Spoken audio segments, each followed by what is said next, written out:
everybody's been asking me here lately, Ethan, why did you abandon Inferno?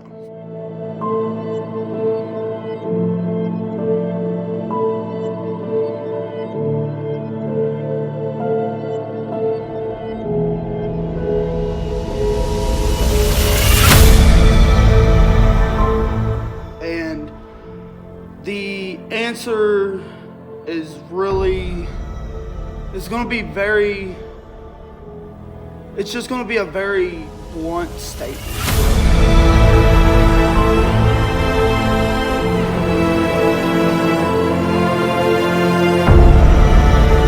So how it all went down was basically that the truck was going downhill. I was just out of high school, you know. I had a job at Walmart, man. I'm not even gonna lie. I was dead broke, okay? Me and my dad's the one that built that truck, and we painted it and we made it look all nice for me. And you know, I mean, it was a really nice ride for a while, don't get me wrong, but it just started really going downhill.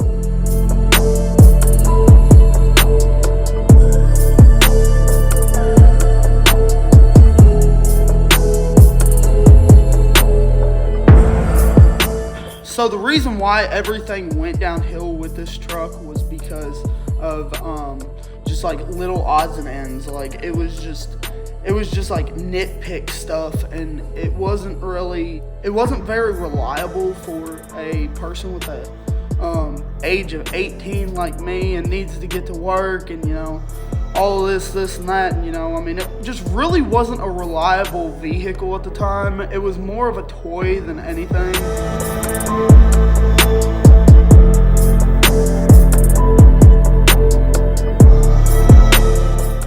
So, me growing up, I always had toys. I never really had the reliability standpoint. I never really cared about it until I bought the $1,200 tuner, which I will show you guys that.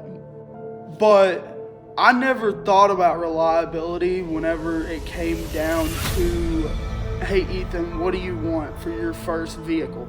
And it would always be, I want a toy. I want something that I can go around with, be cool, you know, all this stuff. And that's exactly what my parents told me. So it's not like I don't get what I want, okay? Because I do most of the time get what I want. I mean, being honest.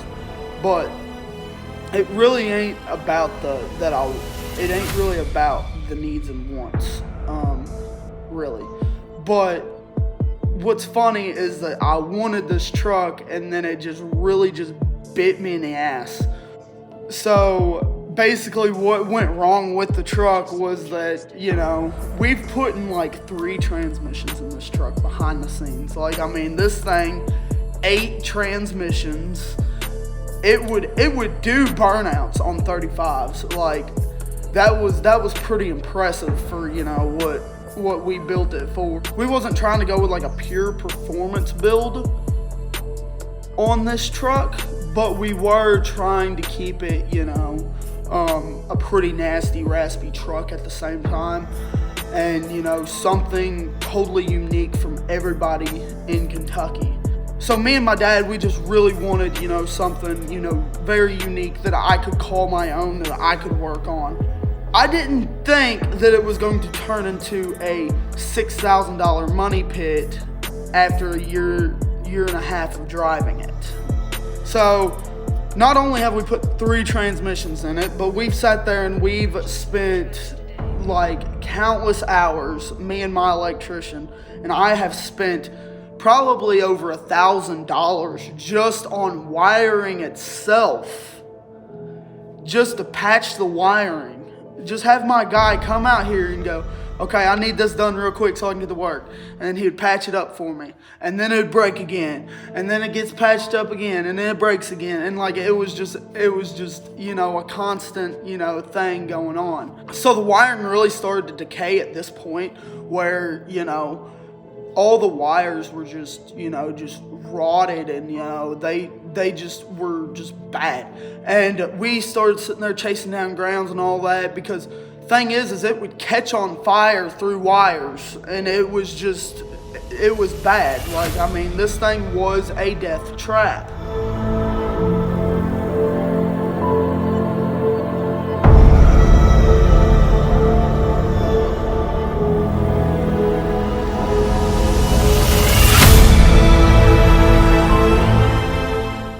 didn't know that this truck was a death trap. And whenever I went to high school, it's funny because that's how Inferno got its name, was because they were all sitting there one day and they said, "Oh, Ethan and his little Inferno," you know, because they thought that, you know, I thought it was cool, and flaming ball of fire. So, you know, it was just kind of a thing. And then turns out it was a real actual flaming ball of fire. It was not safe. Like, if I was a dad, I could not put my kid in that truck because I have no idea when that thing's gonna catch fire. I always had a fire extinguisher on me just in case something went down. Always had screwdrivers, always had sockets, always had this, always had that. I was fixing it after work all the time in the Walmart parking lot, dude. So we're gonna get down to the real nitty gritty real quick on the whole Inferno build. So it is a 1984 W150 converted over to a 250. It has 410 gears in the rear end and front end.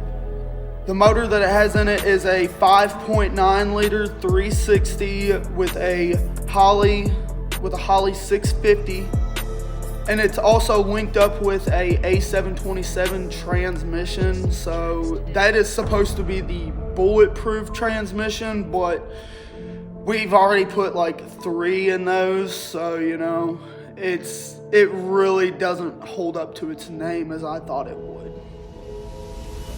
But more about the motor. The motor is the 5.9 360, as I was saying.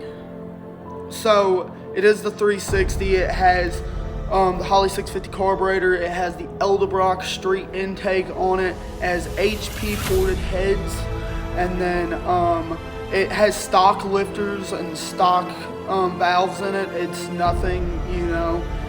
There's no head work done except for the ported heads. And back in the day, the HPs came on cop cars and stuff like that. That's the reason why I said HP. What it has done on the lower end of the motor is it does have pistons and rings. It's been bored. It has the Keith Black racing pistons in it, the flat tops. So, you know, it really gives it more compression. And like, I mean, that thing is just wild as is, man. I mean, it's just wild.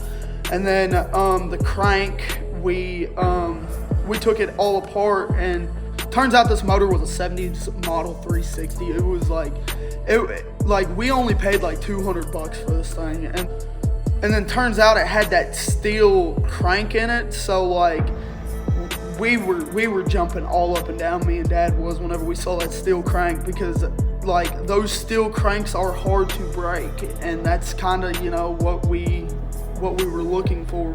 So a lot of people are going to ask me, Ethan, is the build over? Are you selling Inferno? Are you doing anything else with the truck? And yeah, I will eventually get to the truck, which I'm going to say in less than a year, I'm going to get back into the truck. The thing is it's going to be back on the road by this year. I've already made it into a plan because I do miss my first gen. My first gen was my everything. And I mean that.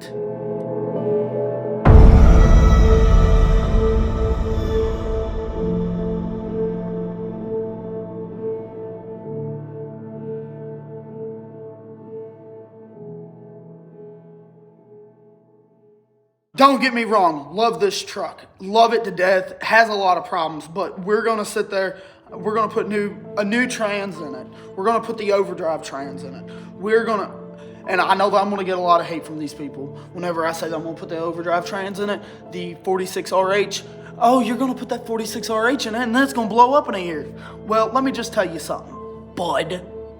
I'm not broke like you. I'm not going to put no fucking stock-ass transmission in a motherfucker that, you know, it can't hold, you know, because, you know, it is a 3/4 ton truck, and, you know, it does need little bit of an upgraded transmission to work. It could use a stock one, but you know, for it to really hold up, you know, I really do need a non-stock transmission. So therefore, I've already counted that into what I'm getting. Onto that, we're putting all new electrical in it because I am not messing with that electrical no more. It is going to be a brand new truck by the time I'm done. I'm tired of just sitting there and just babysitting this truck all the time. But yeah, guys, that's about all I got for you is the explanation on why the truck was abandoned and how it was abandoned and how bad of an owner I really am, because I abandoned a 84 Dodge, and that's a classic truck, and yeah, I'm a fucking bad owner of fucking vehicles. So I think that I have very, very bad luck with vehicles. But I appreciate you guys for tuning in. Make sure that you like, subscribe, comment, do whatever. Please show love to the channel. So follow me on Instagram at EthanLyons406. Thank you for tuning in, and I will see you guys later. Hell yeah, I'm fucking done. Oh shit.